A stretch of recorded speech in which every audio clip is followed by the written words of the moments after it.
All right, good evening. Welcome to the May 10th, 2021 meeting of the Marshall Planning Board. It is now 7 p.m. Tonight's meeting is being recorded by MCTV, and we are holding a live remote meeting via Zoom. Tonight's members here tonight are Katie O'Donnell, Nick Papastratis, Fred Monaco. Kevin Cantwell is not here yet, and I am Mike Viviano, the chair, and absent tonight is Peg Davis, our associate member. Also with us tonight is Greg Geeman, our town planner. And is Karen here? Nope, Karen's got the BU assignment tonight. Okay. So with us tonight is Greg Geeman, our town planner. And at this time, I'll make a motion to open tonight's public hearing. Is there a second? Second, Katie O'Donnell. Aye, Katie O'Donnell. Nick? Nick Papastratis, aye. Fred? Aye. Say your name, Fred. Aye. Fred Monaco. Thank you. And Mike Viviano, aye. So we are going to jump down to the A&R for Dudley Lane. Can you guys see the screen? Yes. Yeah. Yes. So we have parcel that was this lot C, and this was the former lot B, the dashed line here. You had a building that was partially in both lots. They are combining those lots, and then they are taking this lower triangle, which is now called parcel A, and they're adding it to the existing house to the left. I'm trying to find the lot number on it. Let me zoom in a little closer.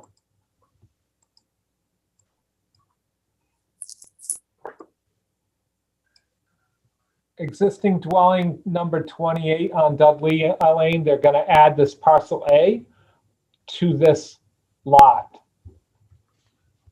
So they are not creating a new building lot. They are merging a portion of lot B, or lot B into lot A, and then they're separating out a piece of lot A to parcel A, which gets merged to that existing dwelling number 28. Okay, any issues with it at all, Greg? Nope, because they're not creating a new building lot. There's nothing that we've had a number of discussions with the property owners. They have been talking about doing a number of different things there. We've had to explain the zoning several times, and I think their decision was the best way to proceed with what they wanted to do, which was house improvements, was to add parcel A to that lot 28 and then work on that lot for the residential part. Okay, any questions from the board? No. All right, seeing none, I'll make a motion that we approve the A&R for 31 Dudley Lane as proposed. Is there a second? Second, Katie O'Donnell. Aye, Katie O'Donnell. Nick? Nick Papastratis, aye. Fred? Fred Monaco, aye. And Mike Viviano, aye. Okay, thank you. So we can move on. I'm going to make a motion. We approve the minutes of 4/12/2021. Is there a second? Second, Katie O'Donnell. Aye, Katie O'Donnell. Fred? Aye. Fred Monaco. Nick? Nick Papastratis, aye. And Mike Viviano, aye. Let's see. Can we do Adelaide, Greg? Or are we still waiting? We still don't have Kevin, right? Yes. We have 4. I'm still checking. Nobody's signing in. We could bump over to Adelaide if you guys want. Adam, you understand we're trying to give you the full 5 members for the special? Yes. Thank Okay. you, Mr. Grimm. Okay. All right. I guess we can go to the Adelaide public hearing. Sure. Greg, are you there? I am, yes. Okay. Do you Is want this me to actually a make you public hearing, co- Greg? Oh, and Terry's here too. Terry, do you want to be the co-host so you can show plans? Yeah, I can. Okay. Greg, just 1 second. Do we need to open this as a public hearing? Yes, you do. Okay, I'll make a motion that we open the public hearing for Adelaide special permit. Is there a second? Second, Katie O'Donnell. Aye, Katie O'Donnell. Nick? Nick Papastratis, aye. Fred, Fred Monaco, aye. Mike Viviano, aye. Okay. Greg, are you presenting or is Terry? I think Terry's going to cover it. Okay, Greg, can you let me share my screen? Made you a co-host, so you should have on the bottom, you should have that green little box. Okay, with the I share just screen wanted- thing. Yep, okay, give me a All right. second to, pull this up. So while Terry's looking for that, this is a fill permit in not the Water Resource Protection District. They are building a 6-foot high, is it up to 8 feet retaining wall? Only 6 feet is exposed. Okay. On the, about 2/3 away on the bottom of the slope to make the backyard and front yards a little more usable. Okay, hopefully, to start with, everybody can see my multicolored plan. Heck of a plan, Terry. Yeah, it's a little bit busy, but it essentially, I'm going to see if I can blow it up just a little bit. Essentially, what we undertook to do last fall, really as much at the request of conservation as it was planning, but they kind of run hand in hand. Terry, can I interrupt for 1 second? Yep. Kevin Cantwell, do you hear So- us? I do. Okay, so we now have Kevin. Thank you. Sorry, Okay. Kevin. Okay, we endeavored to come up with a grading scheme that would make the best sense for these 4 lots, 10 through 13, along Adelaide Way. And some of you will recall signing an A&R plan that moved lot 13, kind of moved the house siding up towards the front. Lot 9 down at the far end, or I should say the near end of this, had less of an impact on the side slopes. And basically what we did was, starting back with the originally approved plan, we looked at the slopes going down in the rear of these houses. And as originally proposed, the slopes were all 3-to-1, maybe in some cases even a little bit steeper around the houses themselves. And from a kind of a realistic point of view, and especially from an erosion point of view, 3-to-1 slope is tolerable. You can hand mow it. Once you get steeper than that, you start to have some problems, and you need, you either don't put lawn down, or you put a lot of geotechnical netting and stuff down. So what we endeavored to do was to create rear yards that would have a 5-to-1 slope, much more suitable. Obviously the walkout, the houses would have walkout basements in the rear. We were trying not to get into skyscraper foundations, but keep them at around 8.5, 9, maybe a 10-foot pour at the most, 9-foot ceiling in the basement, which is okay. You can have some nice glass views looking out to the west. And so what we came up with was this plan where we would put a continuous structural retaining wall, pretty much 2/3 to 3/4 of the way across the back of these lots. And that would allow us to have, we'd be cutting slightly at the street, dropping, if I pan around a little bit, dropping roughly maybe 4 feet from street level down to house level in about that first 40 feet. Could bring a little bit of grading down in the front, have a nice level lawn area, and then grade to drain down between each of the houses. And then from the rear going back, allow for rear yards that were 50, 60, and 65 feet deep, of 5-to-1 slopes down to the retaining wall, which is this heavy blue line you see running through the middle. And below the wall, which is more or less unusable area from a conservation perspective, that slope would be a 3-to-1 and would be vegetating that slope with some plantings that would provide not only aesthetics and habitat, but provide erosion control measures such as ground cover, creeping juniper, that type of thing. So as part of this, we created a, Greg asked me to create a section view. I was just going to suggest that. Yeah. Let me just make sure I'm sharing it. Yep, you are. Okay. So we created the section view. And what we did was we started at the cul-de-sac where section 1 is on lot 13, where we're basically matching the existing grade. We have a little bit of fill. And as we come out to, and this is kind of a natural scale of 1 inch equals 20 feet both ways, so I could fit it on one sheet. Just blow it up very slightly. Through the middle portion of this, sections 2, 3, and 4, we basically get the greatest amount of fill through the middle portion. And you can see how the existing slope comes down at that 3-to-1, the green line that's underlying. And basically the red line up above coming gently off the street, a little bit of cut in the front yard, and then sloping down at that 5-to-1 to the drop of where the retaining wall would be, and then a 3-to-1 down below. And that would continue across the midsection of lots 10, 11, and 12.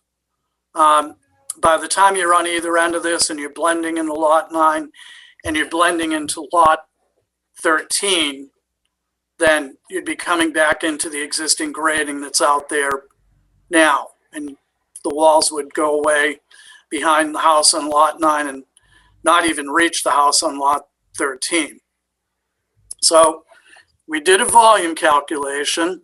I don't have that on, I didn't throw that on the thumb drive, but we did it, double checked it.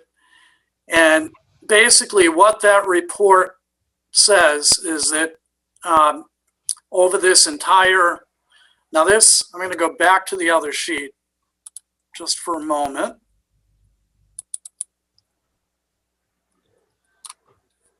And I'm just going to pan out.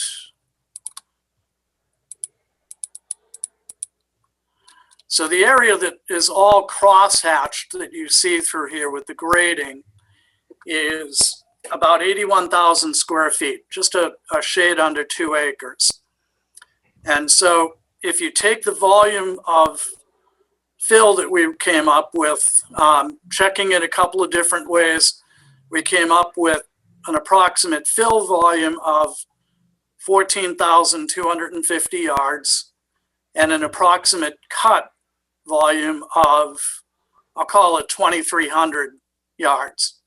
So you have about a net fill of 12,000 yards, which sounds like a lot of material, but when you spread it out over the entire site, the average depth of fill is roughly between 4.5 and 5 feet. Now, obviously, there are some areas, like around lot 10, if you've driven through there, lot 10 right now is the steepest part of the site. So yeah, there's going to be a couple of areas in there where your fill level is going to be about 12 or 13 feet, but there are areas along the street where we'll actually be cutting. And as you get over to lot 12 and you start to blend back into 13, likewise, as you come off of lot 9 and you get towards the detention basin, your fill starts to blend back into the existing grading. But if you try to take it as just if I try to give you a visual of, okay, how much fill is going over this site, something that you can kind of wrap your hands around, figure, 4 foot 9 inches of fill across these lots. And if you think of it that way, it's not quite as daunting. He does have a considerable amount of fill that he's pulled out of lots 6 and 7 that's presently sitting, I believe, on lot 5 out there at the corner. So that should all be suitable fill. The underlying material is gorgeous. It's all good granular compacted material. So that isn't an issue. We don't have any, we don't have any clay. We don't have any kind of deleterious material underneath, any organics, anything like that. That's all the natural hillside. The retaining wall itself, I submitted, just in case Greg Gibbs didn't give it to you, I sent it to Greg earlier today. It does have a structural design. It'll have rebar in it. It will have the footing and tiebacks to it. And the maximum exposure on the downside of the wall would be 6 feet in a couple of locations, but we've really endeavored to keep it at about 4 to 5 feet. And it would have a fence along the top of it. So I think that's a pretty good capsule of what we're proposing out there. We did- Terry, could you give us a little more information on the fence? The fence on top of it would have to be a 4-foot high fence. It would have to be anchored into the wall itself or in front of it.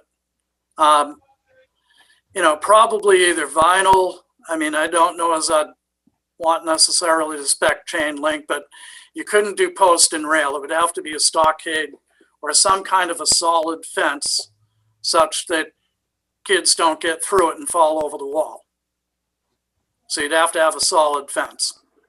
What was the drop off on the back side of it? 4 feet in most places, 5 feet, I think, between lots 10 and 11. And I think there's one area, if I can blow it in close enough, at the back of lot 6, that's between,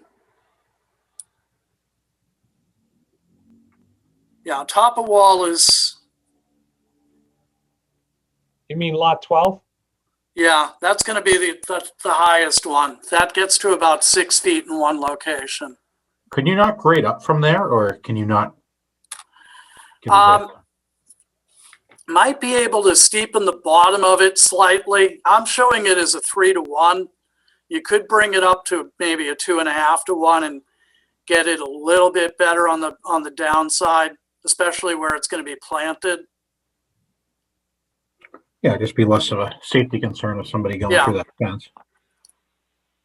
So if you graded it enough up, you wouldn't need any fence there, right? Anytime you 30 get over 4 feet, you need a fence. So I was just thinking if you grade it up, just in that area, even if it is a steeper slope. I don't want to say we're going to get under 4 feet, Mike.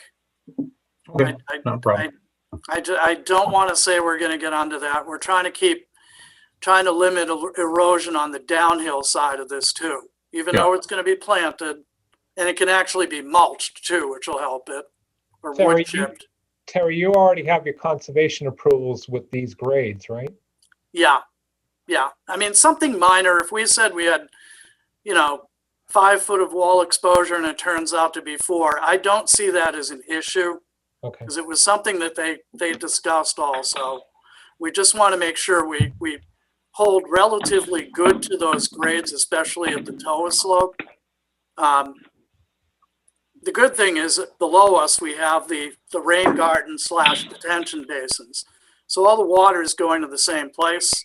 We're not, it's intercepted before it goes straight into the wetlands. Okay. Greg, do you have any comments? So because it wasn't in the Water Resource Protection District, we didn't need Ed Eichner's review. Pat Brennan did review it. He did send us a couple of comments. They have stamped drawings on the retaining walls, so he's good with the retaining walls. He said that it needed to show a fence. They've talked about the fence. He said on the fill that it needs to be clean and that they should provide documentation. Lopes has been discussed as the provider of the fill.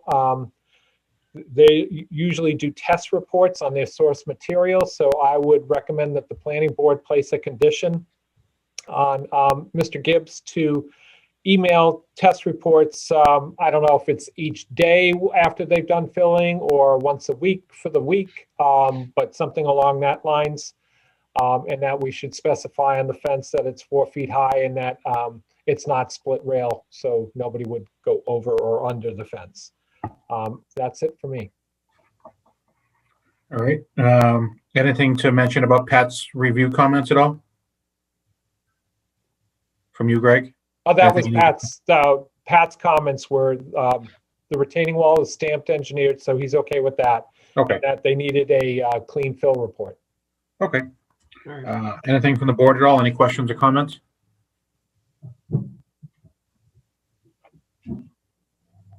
All right, seeing none, is there anyone here from the public that has questions on this? I do. This is Rosemary Haviland. I live at 100 Jefferson Ave. Okay, go ahead, Rosemary, thank you. Once the houses are all occupied and the owners are there, whose responsibility would be if someone went through the fence? If the fence to keep children from falling over were damaged, whose responsibility would be to fix it? I believe each homeowner's. Well, what if a car, for instance, went through it and they didn't fix it? It's just the homeowners? Yeah, it's on the homeowners to fix that. It's on their property. I don't think that's a great idea, but that's my comment. Okay, who would you suggest pays for it? If a car goes through the fence? It's a question. I think it might be difficult to get a homeowner to be proactive in doing it. Well, it's gonna be there. They're gonna put it up. When they build the wall, it's going to be there. I understand that, but if Okay. it were damaged, if a car went through it, basically left a big gap in it, or even the wind is pretty bad around here, left a gap in it, it could be a danger. And as long as someone were forced to repair it in a timely manner, I guess I wouldn't see that as so much a safety issue. Okay, I don't think there's any enforcement on that after a permit's signed out, but your point is taken. Anything else, Rosemary?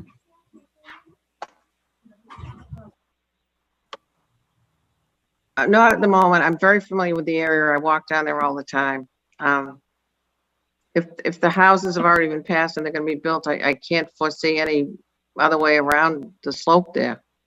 As long as nothing's going into the, foreign's going into that watershed area down there. Sorry, you addressed that part.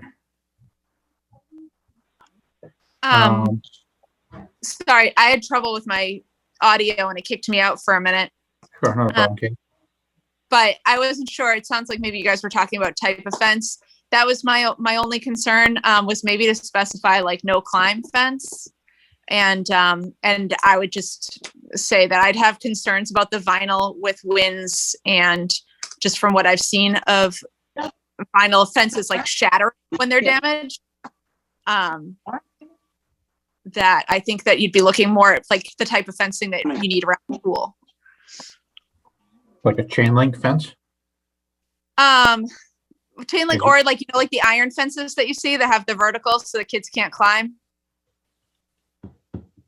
You know, Okay, the type that I'm talking about. I do. But Yeah. I'd just be worried with the winds in that area too. And I do think it's a valid concern of what happens when a fence is damaged. So I think thinking about fences that are more resistant to damage in the first place would be worthwhile. Terry, what are your thoughts on conditioning the fence? Well, what I would say is, let's get a hold of a couple of fence companies. I know there are heavier types of vinyl fence. Certainly you could do a wood stockade fence or some sort of a wooden fence. It's got a little more stiffness to it. None of this wall, by the way, is accessible in any way, shape, or form by a roadway or a driveway.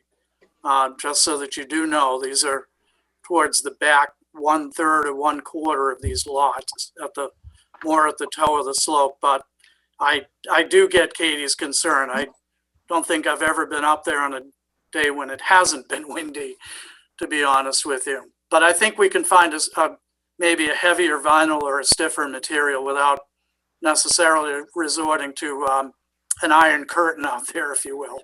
But we'll be happy to give the planning board a cut sheet on it. Okay, that's fine. We can condition it that way. I mean, I don't think, I know like talking about like chain link is not attractive, but like black fencing definitely tends to blend in and you wouldn't see it. And you do have beautiful views of the woods out there. So. Yeah. Okay. Anyone else from the board? Yeah, Terry, just forgive me if you already mentioned this, but is there drainage calculated with this wall? The drainage Drainage was through the wall? all part of the original subdivision. No drainage patterns are being altered. So everything, basically what we've done is taken the original 3-to-1 slope, which ran from the houses to the street. And it actually, I think, ran almost through the front yards.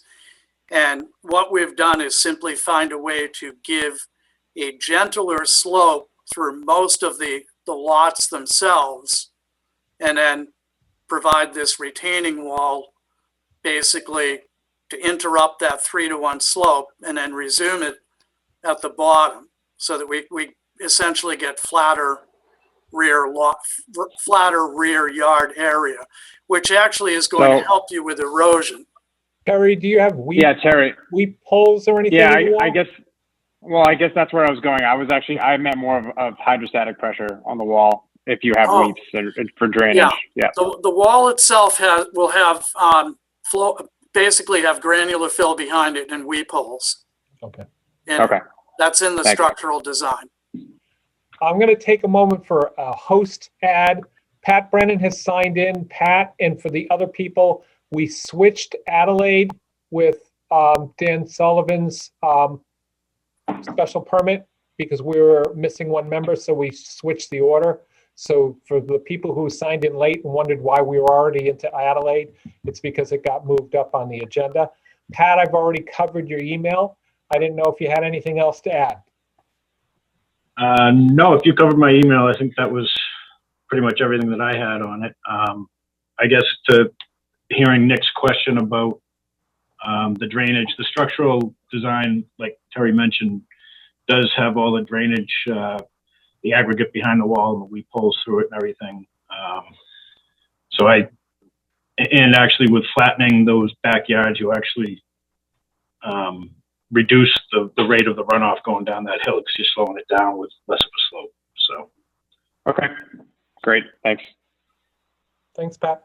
Is there anyone else from the public that would like to speak on this? Yeah, I would. My name is Mike Egan, 8 Adelaide Way. I've got a comment and a question. My comment is before any work is allowed on, up the upper part of the hill, I would like to see the work down below finished. I thought my understanding was that the sidewalk was supposed to be finished, and that clearly is not the case. We've got a section of driveway, or I should say sidewalk in front of Dan Riley's house that's not completed. We have trees on the upper part of the circle, no trees down here. I was told when we first moved in that eventually there'd be lights up and down the street. None of that is done. This is a section in front of my house where when the sidewalk was put in, I don't know if everybody can see that, but all the rocks and the gravel that was used to, fill in the sidewalk is still in front of my house. There's a section in front of my house that is actually a danger to any child that rides a bike or walks on the sidewalk. I've seen one kid ride his bike down there and almost broke his neck because there's a massive drop from the sidewalk to my land. This is a picture taken today, and the sidewalk is now, fill is coming out from underneath that. So I would ask that, nothing be done until the sidewalk is taken care of down below. So that's my comment. My question is, this sidewalk, once it crumbles, who's responsible for that, to fix that sidewalk? So that's my comment and my question. Thank you. So Mike, I'll try to answer One of the questions, and as far as the lights, there were no lights proposed as part of the subdivision. Planning board hasn't required lights since like 1987, when the selectmen voted that they were not going to pay for street lights anymore. Maybe it was told to me it was gonna be like the Strawberry Hill off of Ferry Street. They were gonna do that, but I guess they're not. Not on the plans from what Okay. I see. As far as the sidewalk, if the sidewalk is in disrepair prior to the town's acceptance, if the town were to accept this, and that's not a guarantee, it would be on the owner of the property applicant, unless he has turned it over to the homeowners association. Is that correct, Greg Gibbs? Are you there? Yes.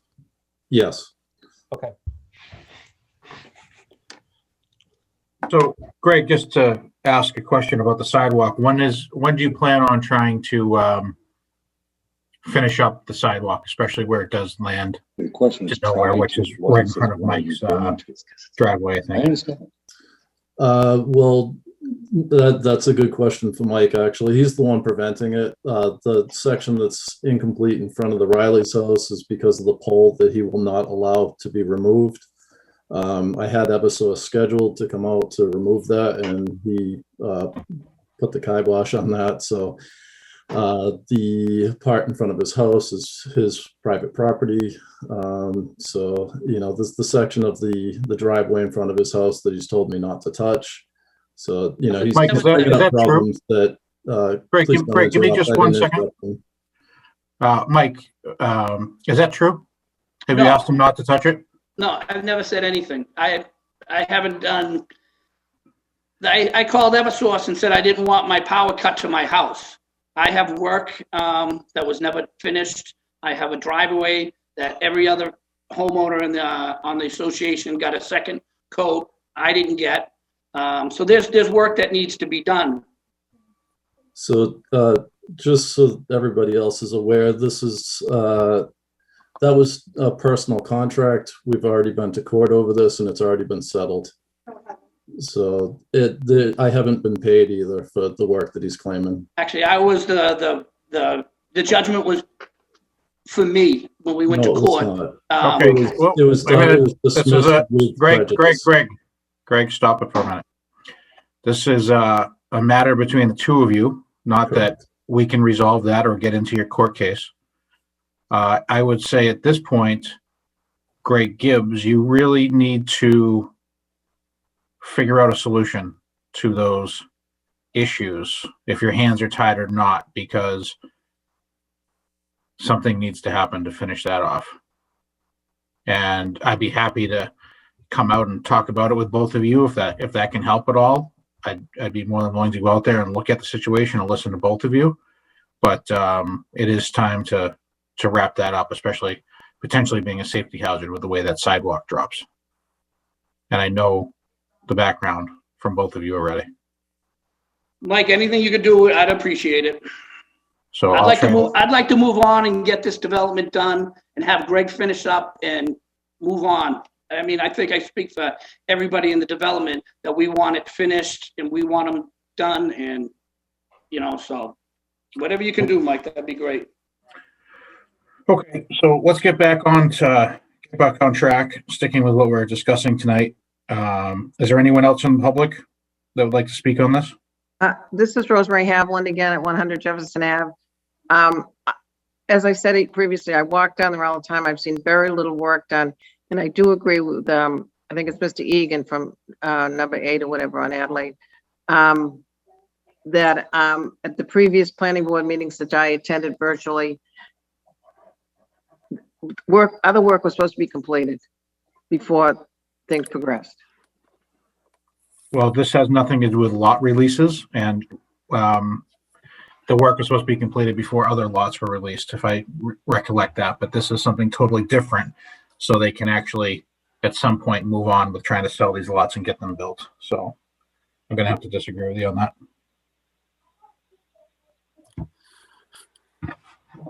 Any other questions or comments, Rosemary? Okay, seeing none. No, thank Anyone you. else? Okay, thank you. Anyone else from the public like to speak? Okay.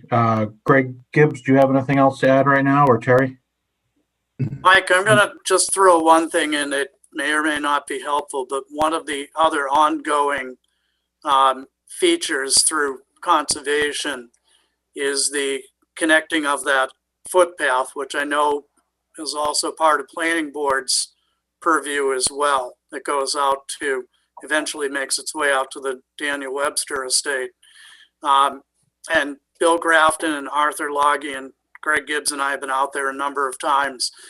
That driveway, which will also be the footpath next to it, going down lot 14, has been taking shape. We've had to just relocate a small portion of it to make sure we stay out of the required wetland buffer. But if Rosemary has been out there, she's certainly seen that work ongoing as well. And there's now some markers that designate where that footpath is going to be. And pretty soon the Trails Committee, or whoever Bill Grafton is working with, will be putting their signs up in that area as well. Okay, thank you, Terry. Mike, they've been keeping us informed on that and have been showing us the modifications to the plans as well. Okay, so Greg Guimond, maybe you could set up a meeting between Greg Gibbs, Mike, the owner, and the other owner. I'd be happy to go out with you and see if we can get these two things resolved, possibly at that meeting. Okay, you Mike, set- if if you- you and Dan can send me emails and I'll get some dates together and get that arranged. Yeah, the sooner the better. I'm available any weekday.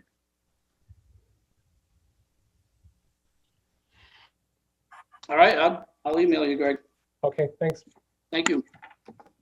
All right, so any other questions from the board at all before I try a motion here? Seeing none, I'm going to make a motion that we approve the filling of land under the special permit for Adelaide. Is there a second? Second, Katie O'Donnell. Aye, Katie O'Donnell. Nick? Nick Papastratus, aye. Fred? Fred Monaco, aye. Kevin? Kevin Cantwell, aye. And Mike Viviano, aye. Okay, so that is approved, and I'll be happy to come out and meet with some of the owners and the developer and see if we can figure out those two little issues soon.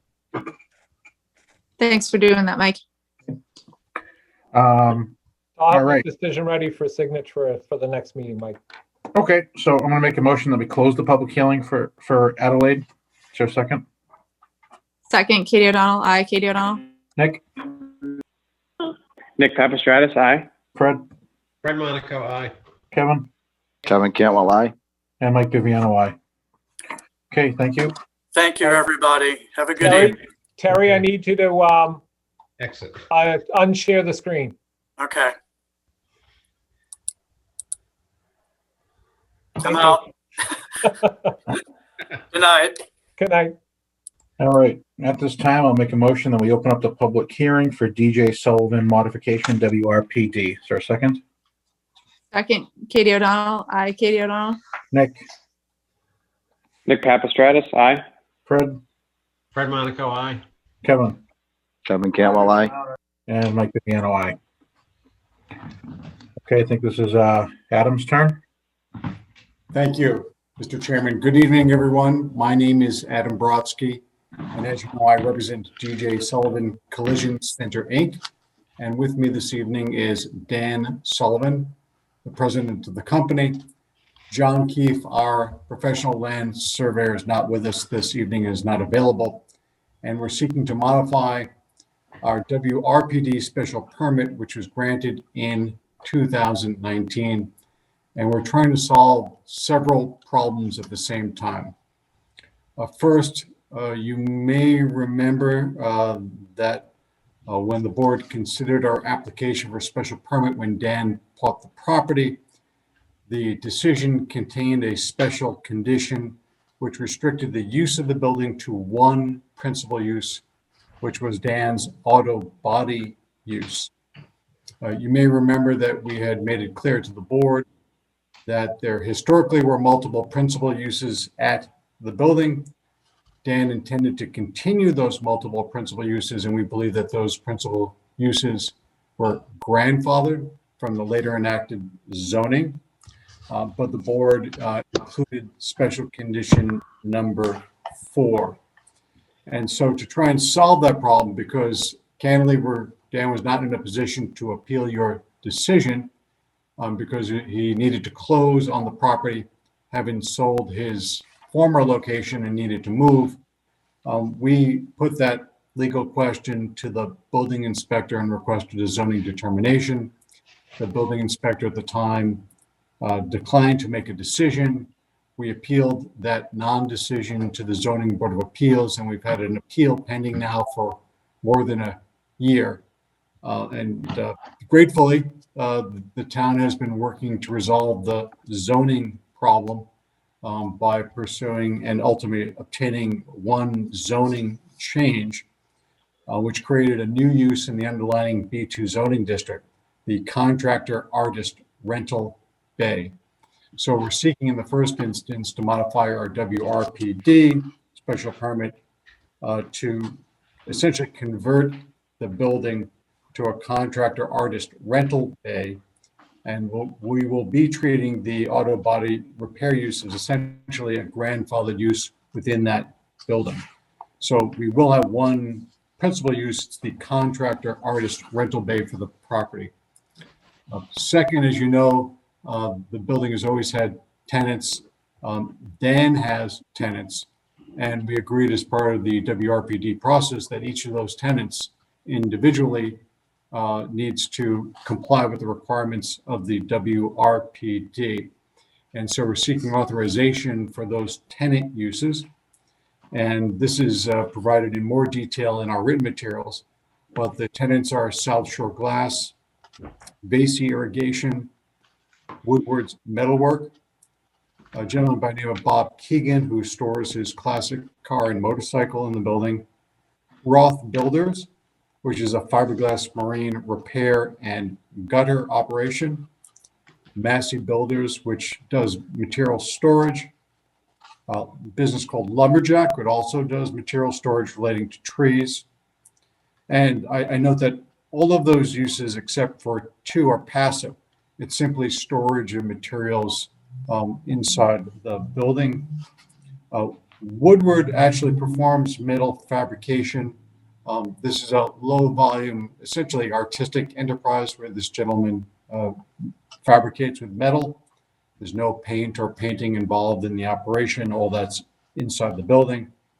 And Roth Builders does custom fiberglass work on the property, and they use gel coat resins with pre-infused pigments. There's no painting going on. There's no spray operation, but the resin is a hazardous material, and Roth is a very small quantity generator of hazardous material, and that operation is regulated both the federal and the state level. It's really a small quantity of materials. We're talking about a total of 260 gallons of resin per year. And we did provide to the planning board the MSDS sheets for that operation. There were questions raised regarding fire suppression. You do need a special fire extinguisher to put out a fire involving resin. And Roth Builders has that special handheld dry powder extinguishers. And we did provide an emergency response plan for that operation. Each of those uses meets the design and performance standards for work within the WRPD, which leads us to the second problem with our 2019 special permit decision, which is that it expressly prohibited boat and vehicle exterior storage. Roth Builders does marine repair work, and so there are boats present. They're brought in, their work is performed on the boats, and then the boats are taken off-site. They're only stored there during the period of time that the fiberglass needs to be repaired. But you do have a blanket prohibition against the storage of boats. And I believe that was really to prohibit the business of storage of boats, not, an accessory use associated with the Ross Builders use. And so we're requesting relief to allow Roth Builders to perform its repair work on the boats. We recently conducted a site business with Mr. Guimond as well as the building commissioner. And there was concerns that if there was ever a release of marine fuel from any of the boats that are just temporarily stored for this operation, that would potentially get into the groundwater. I'd remind the board that there are no floor drains in the building. They were all abandoned as part of the WRPD special permit in 2019. There are exterior storm drains, and each of those exterior storm drains was fitted with hoods so that contaminants would be trapped within the storm drains. But regardless, there was a suggestion at our site visit that perhaps it made sense to put a berm around the proposed temporary storage area associated with Roth. And so we have shown a berm on the site plan. There is an existing storm drain in the vicinity of that proposed boat storage area. And it was decided to exclude that storm drain. That is to put the berm around the storm drain so that there would be no materials entering into the storm drain associated with the boat storage. Again, that storm drain does have a hood. It was improved to account for this. That is, it would separate oil from water if there was ever a release from those boats. But for purposes of this proposal, we put the berm such that the storm drain is not within that area. I know that Mr. Brennan raised, and this is a good question, what happens when it rains and we don't have a drain in that burned area? Again, our first choice was not necessarily to use a berm to segregate that area because, again, that storm drain is protected with a hood. But we're trying to be and work with the board to address their concerns. So one of the solutions that Dan has come up with would be to construct a shed roof over that portion of the exterior yard. In fact, Dan is proposing a shed roof over that entire parking area on the east side. Again, we're presenting that as a concept. We'd have to develop it further. But obviously, if we had a shed roof over that area, there would not be rain entering the burned area, and that would eliminate the possibility of flooding.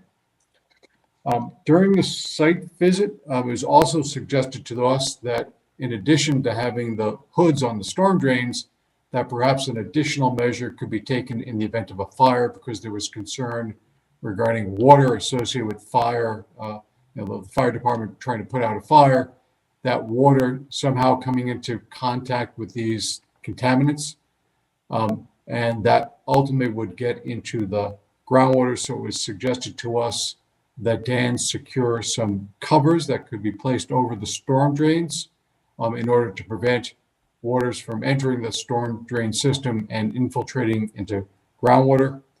Again, we also questioned whether that was necessary under the circumstances because the water is going to have to go anywhere.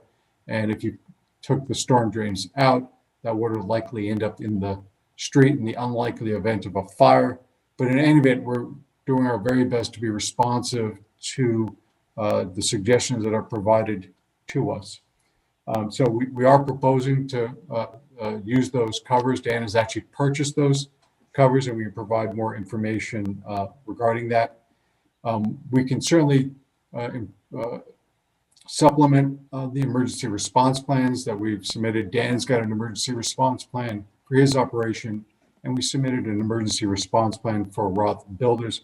We certainly, if you wanted to, we could supplement the existing emergency response plans to speak directly to the covers. But again, we're trying to be responsive to the town's concerns. And lastly, when we're out there, several of the tenants seasonally store their personal boats on the site. Again, there's no commercial operation of boat storage. These are individual tenants who are using their parking space to store their boat. There are a handful of boats out there. And Dan has proposed, again, some additional relief to allow simply the tenants to keep their personal boats on the site during the off-season. It is not a business of boat storage. It's simply an accommodation for tenants. And so those are the modifications that we're proposing. Mr. Guimond does have a site plan available if you wish to look at it, if you haven't seen it. The site plan hasn't fundamentally changed from when you last reviewed it. We've updated the tenant spaces and we provided additional information regarding that temporary boat storage area on the east side of the property. Oh, thank you. Thank you, Mr. Guimond. So just to orient yourself, Route 139 is to the bottom of the page to the south. You'll see the building and the tenant spaces delineated and identified. The parking associated with those tenant spaces is to the east along the side of the property, and you'll see the proposed berm area for Roth Builders for their just their repair storage area, and you'll see that the berm excludes the storm drain. And again, that was done intentionally. But the solution to the problem of water accumulating within the bermed area, if indeed the board wants to see that bermed area, would be a shed or tent roof over that area to prevent water from going in there and essentially covering that operation. So with that said, Dan is here to answer any questions. We submitted additional information with the application. And again, unfortunately, Mr. Keefe was not available this evening. Greg, I got a question. What are we actually looking to change in our decision? Multiple things. So the major change is to change it to a rental bay facility, which it is now allowed under the zoning, so we can do this by the special permit. Okay. We had all storage and all work inside the building. The outside parking was just for parking. They have clarified the bays because the bays sizes didn't match on the first site plan. They've added a new bay, bay 1 at the front in the glass part, which was part of the showroom for Dan originally. The parking on the east side has been, so there's a fence here. See the little X's with the line running through it? There's been additional parking shifted down on the east side because there was some issues about the parking numbers didn't really match up. And when they added in the temporary storage area, they needed more parking spaces to make up for that difference. So they've made it up by shifting the parking down into this area here. There is a area on the west side of the building where there had been some type of floor drain manhole cover or something taken out when it was sealed. And we have heard from Pat Brennan that the inside of the building was sealed, but the pavement's missing over there, so we would need that patched. I had gone on a site visit. I was reluctant because you're often asked questions and then what you say is, well, we were told to do this or that. We were trying to assist. We were trying to come up with questions about what about this, what about that. I think there should be a clear understanding that the engineers were not on the site visit. It was the building commissioner and the town planner walking around the site. We did note to them a number of other concerns and issues that I did not raise in the staff report that we're leaving them to adjust as far as to make the site more compliant with special permit and zoning requirements. I think we're almost there. I just after reading the data storage sheets for the fiberglass operation, I've become more and more concerned with that particular use in a water resource protection district. It may be small quantity generators, but the data sheets say do not allow in drains. It's quite clear. So I think on my side, for the board, that should be the primary focus on the permitting or re-permitting of the site. Is most of these uses make sense. That particular use is questionable. Do you want to start allowing outside storage? Are these outside storage areas, how are we going to control if there's any leaks, et cetera? Those are kind of the main points that I think the board would need to think about with this permit. And you just mentioned one tenant. Which one was it that had the resin that you're concerned about? It's the Roth boat individuals. They have two bays here. Okay. And it's not the business per se, it's the materials in the chemicals for the fiberglass and stuff that they use, and the data sheets are clear. This is not something you want getting into your waterways or drainage systems or catch basins, et cetera, regardless of grease and oil separators or anything else, or covers. The covers that Dan did originally provide us, after some investigation, their filter, they allow water and stuff to go through. It doesn't say that those types of chemicals are caught by those filters. So that's why in that email that I sent out this afternoon, I raised that particular point again. Well, those covers, they would only go on in events of emergency. Is that correct? Yes. That seems impossible. The fire department's not going to go throw these over catch basins. We've now talked about that as well. If a building is burning, you're not going to run in to get covers to throw on the catch basins outside. So again, on the spot, on the fly, we were trying to come up with solutions for them. We told them about the berm was one, we didn't know if it was going to work, but we were trying to come up with, you're asking us, can I do something else or can I do something outside that wasn't talked about prior?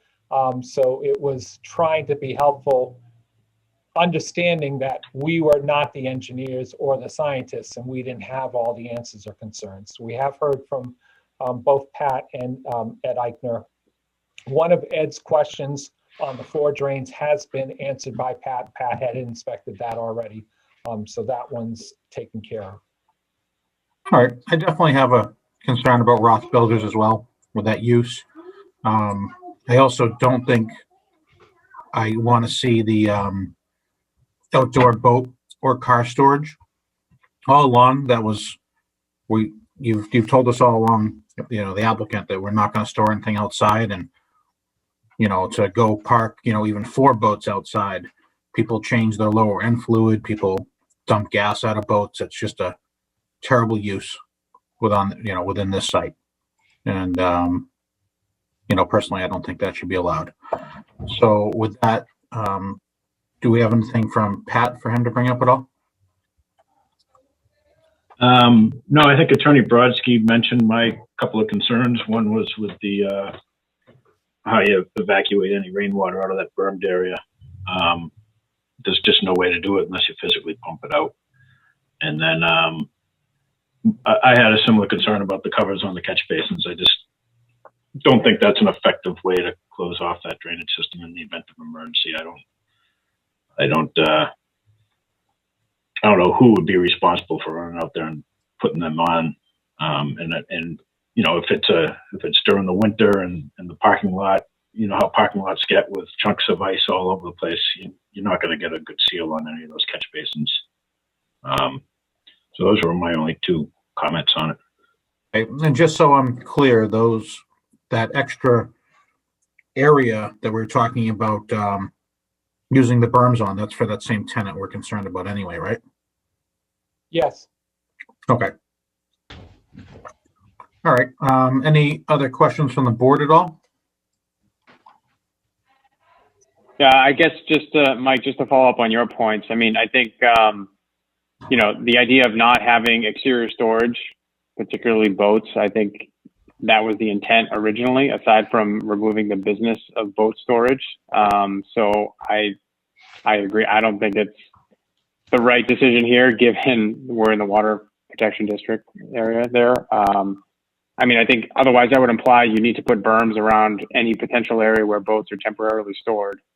And I don't think that the berm solution, I mean, this is just it's a tricky scenario to come up with the kind of best condition for that. I'm not convinced the berm and or additive canopy above it is the best way. I think it's better than the I guess emergency cover that goes over the storm, the basin there. But I don't know. I think there's maybe still a little more work to be done with that concept. Dan, you trying to talk right now? We can't hear you at all if you are. You're not muted, but we can't hear you. So Dan is learning how to do Zoom. So Dan, at the bottom of the screen, you'll find some buttons if you run your mouse there. And there's a On little your microphone. left side. I don't think he's muted. He's not muted, so. Doesn't cross in. His microphone might not be on.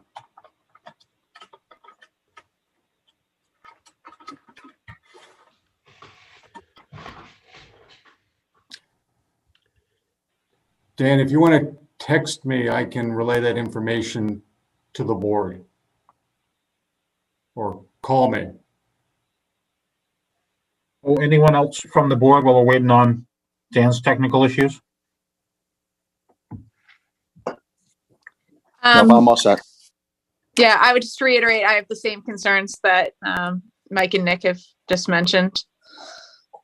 I think we need to take a closer look. Having had some experience with the past, contamination issues up in that area, it's definitely something that I'd be concerned about.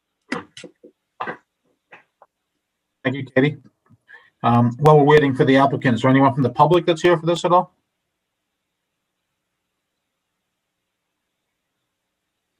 Okay, no one from the public. I'm not seeing any hands or anything and nothing on chat. Okay. We'll just give the applicant a minute to come back.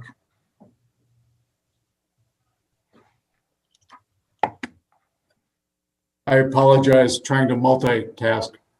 Dan wanted the board to know that the paving company is ready to go, but he didn't want them to do the work on the west side until obviously we knew what we were doing with the rest of the facility. If the boat storage for tenants is a concern, that will be eliminated from the proposal. And we'll work on providing additional information regarding the Roth builders, because we don't, while we hear your concerns, we'll get some more technical information to hopefully provide you with some assurance that it's not a high-risk operation that would pose a threat to water quality in the town. Pat, are you qualified when they give you that information to tell us if that is a concern or not? Or is that somebody else? Was that question for me? It was, yeah. So they're going to give us that data. Who can tell us if we should be concerned with that chemical or not? I think, as Greg had mentioned before, I would suggest you get the comment from the fire department. I think they're the ones that are going to tell you. They're the ones that, they're the emergency response people for any type of a chemical spill. So they'd have the most experience and the most knowledge about it. Well, who's going to know about the problem? Ed Eichner might. Ed Eichner, okay. Ed Eichner. So he's the one that will tell us. Yep. Okay. I have no expertise at all in chemicals, so once we get that data, we can get that off to Ed, and he can help us make a better determination from there, I believe. Adam, anything else to add at this time? No, thank you very much. Okay. So Greg, looks like to me we probably need to continue this. Yep. So anything else from the board? Mike, yeah, one second. Just a follow-up question. For the proposed berm area, that's already paved, correct? Or is that currently gravel? Okay, so that- I didn't know if It's paved, currently paved, yes. Nick. okay, I didn't know if the canopy would go against the impervious surface or if that's an issue, but it seems like it's not. Okay. So Greg, when are we continuing it to? Our next meeting's the 24th. We have 2 new public hearings that night. The next meeting is June 14th, and we have nothing on the agenda for that one, so they could be the first thing on that agenda, if that's okay. It's up to them. I don't know how much time they need to get their information together. Yeah, Adam, is the 14th okay? Yes, of course. Thank you very much. Okay, so I'm going to make a motion. We continue this public hearing until June 14th at 7:05. Is there a second? Second, Katie O'Donnell. Aye, Katie O'Donnell. Nick? Nick Papastratus, aye. Fred? Fred Monaco, aye. Kevin? Kevin Cantwell, aye. And Mike Viviano, aye. That will be continued to June 14th. Thank you. Thank you. Good night. Okay, good night. Right? So we got through most of the other items already, Greg. Any staff report? Karen was with the BU students tonight for their Brent Rock presentation. We have a meeting Wednesday for about an hour or 2 with the consultants that the state hired for Brant Rock for economic redevelopment. We did get, I had requested, and Patrick and Michael came through, we have some money towards the master plan. I was thinking of having the economic development section revised with that funding and possibly another subsection. But we will be looking into that and getting back to you guys shortly on how to proceed with that. We do have some modifications to the rules and regs. As Karen's been double checking things for me, again, she's been flagging, hey, what about this? This doesn't make sense. So we will be bringing some to the board meeting soon. Originally, it was supposed to be on the 24th. I don't know if we're still going to have it based on those 2 public hearings. We'll have to see how that goes. Unfortunately, Kay passed away last Friday morning early while I was on vacation. We will miss her. Yep, sad day, losing Kay. Definitely. All right, thank you for the update, Greg. Any board reports from anybody? No, I just wanted to mention I had been looking and it went on McDonald today that there'll be visiting visiting hours for Kay on Friday afternoon. 4 to 6. 4 to 6, okay. What was it, Greg? Thanks. 4 to 6? Yep, 4 to 6. Okay, thanks, Katie, for that. All right, seeing no other business at this time, I'd like to make a motion to close tonight's public hearing. Is there a second? Sorry, my phone was going crazy. Second, Katie O'Donnell. Aye, Katie O'Donnell. Nick? Nick Papastratus, aye. Fred? Fred Monaco, aye. Kevin? Cantwell, aye. Okay, thank you, Kevin. And Mike Viviano, aye. That concludes tonight's meeting.